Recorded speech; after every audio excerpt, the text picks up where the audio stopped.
Former U.S. official Susan Rice has branded a Chinese diplomat a racist disgrace after his Twitter comments on race relations in America.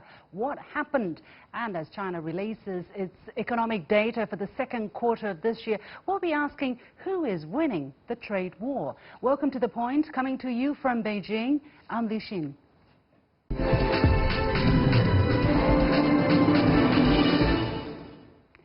Zhao Lijian, the Deputy Chief of Mission at the Chinese Embassy in Pakistan, and former U.S. National Security Advisor Susan Rice have been caught in a war of words on Twitter.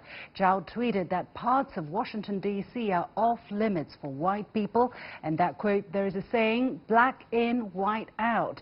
The comments were rebuttal to Western criticism about China's Xinjiang policy. Now, Rice responded by calling Zhao a racist disgrace and shockingly ignorant, even mistakenly calling on the Chinese ambassador to the U.S. to remove him from his post. Were Zhao's comments justified, and should Rice have responded with such strong words? Joining me for the discussion in the studio are Ambassador Hua Liming, a former senior Chinese diplomat, and Einar Tangen, a political and economic affairs commentator. Gentlemen, welcome to The Point. So let us hear a little bit exactly what was being said. First, what Mr. Zhao Lijian tweeted. He said there is a saying, black in and white out, which means that as long as a black family enters, white people will quit and price of the apartment will fall sharply. So, Einar, exactly what was he talking about? Is he saying the truth? Well, let's put this in context. What he was talking about was Washington, D.C. He wasn't trying to talk about Washington, D.C. in terms of specific interests. What he was talking about was he felt that China had been unfairly maligned and criticized of racism. He said, look, you have your problems, we have our problems. And it's hypocritical for you to sit on a soapbox and start doing this. Now, he was responding to this war of letters. There were 22 nations who signed on to the United Nations criticizing China over the Xinjiang situation. And then there were 37 countries who wrote, including all 37, of the, yeah. 37, including all of the people in the Middle East, who signed a letter saying, no, we support China's approach to Xinjiang.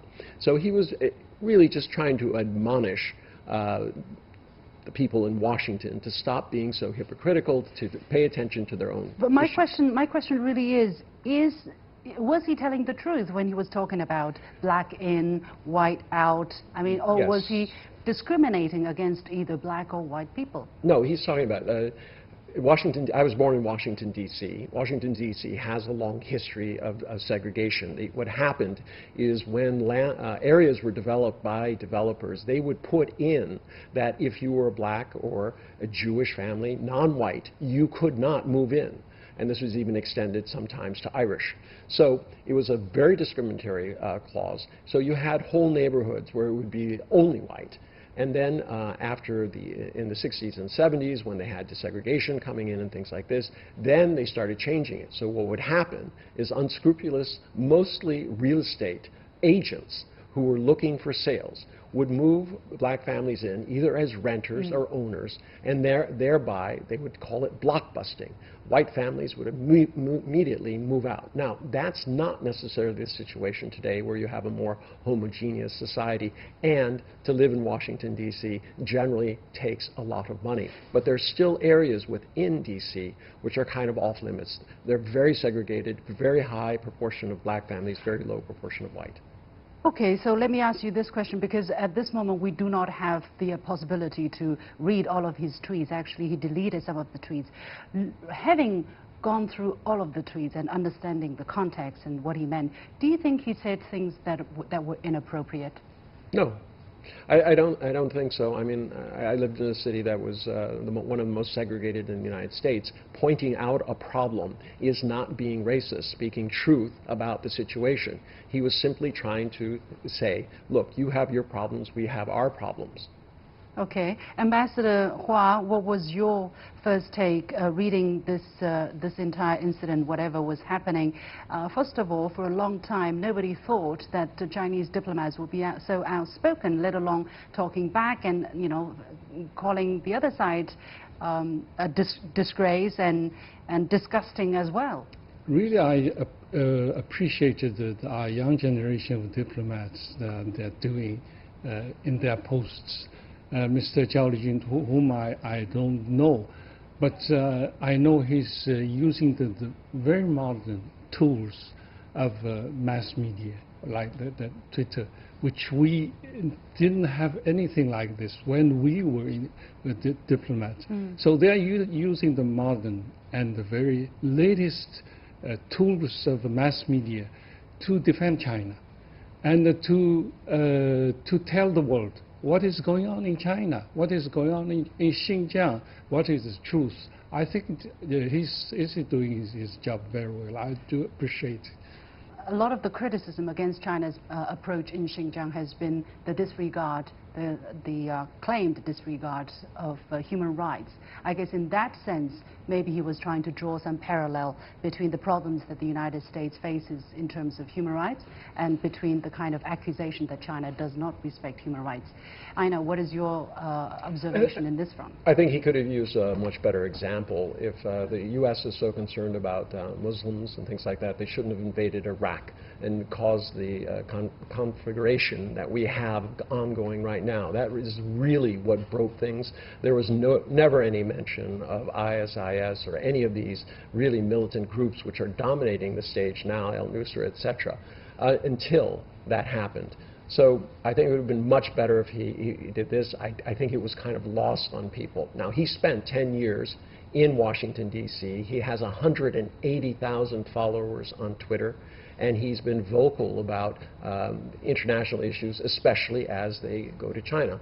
A lot of foreign diplomats, Chinese diplomats who go abroad, are often frustrated between the rhetoric and the reality, what they know to be true and what they hear constantly on a daily basis in the press. And I think there's a certain amount of frustration that boils over, and the younger generation is less likely to support that. Let's take a look at the kind of response that Susan Rice had against Mr. Zhao's tweets. For instance, she called him a racist disgrace and shockingly ignorant too, and she actually called out to the Chinese ambassador to the United States and said, you know, you need to make sure that you're doing the right thing, and remove Mr. Zhao from his post, whereas Mr. Zhao is actually posted it in Islamabad. Ambassador Hua, how do you look at this kind of reaction from Ms. Rice? I would call herself ignorant. We know what kind of people can be called the persona non grata.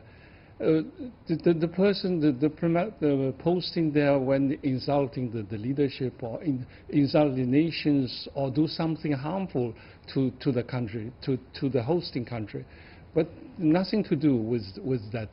And ridiculously, Mr. Zhao is now posting Islamabad. She obviously didn't do her homework to find out exactly. Basically, you were mentioning this line said by Ms. Rice when she said, in normal times, you, meaning Mr. Zhao, would be PNG'd, persona non grata for this.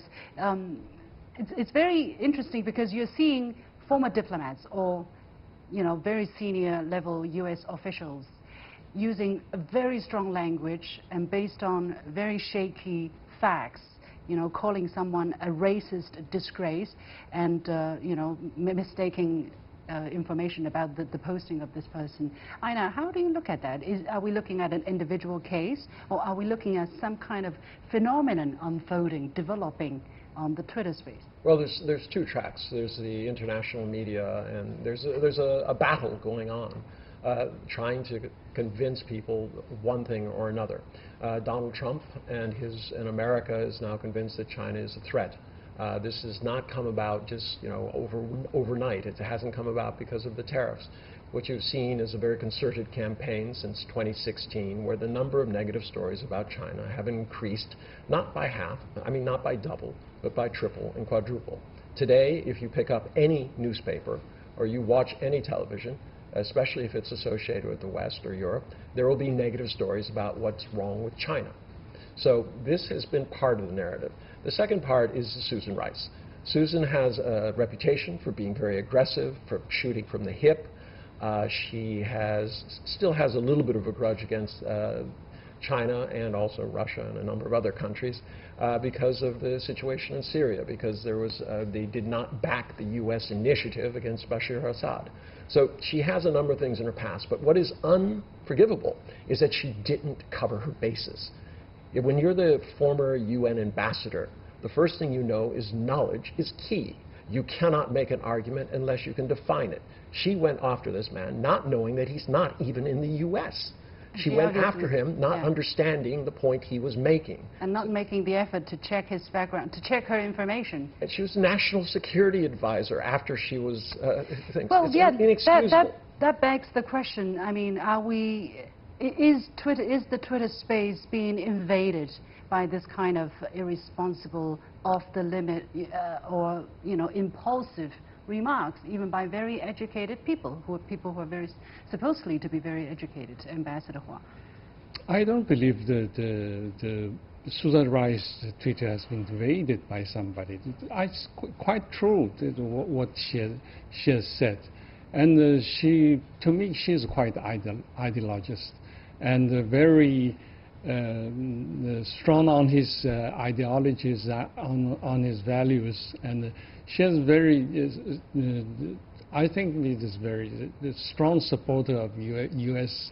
and values and on human rights issues and others. He was quite against China. Well, but she's not been always on the, quote, the right side of human rights. She was very supportive of Rwanda and the situation in the Democratic Republic of Congo when human rights activists were calling on her to take a much stiffer stand. She has been on both sides of the line, depending on where she feels things are. But in terms of this, I think you have to point to Donald Trump. Donald Trump has changed the way that people interact with the media. His Twitter tirades are on a daily basis, multiples. They're overwhelming people. And now I think people feel that they need to respond in kind. I don't know if it's the right direction, but you will see more of it. All right, we're going to leave it there. Many thanks to my two guests, Ambassador Hua Liming, a former senior Chinese diplomat, and Einar Tangen, an independent commentator.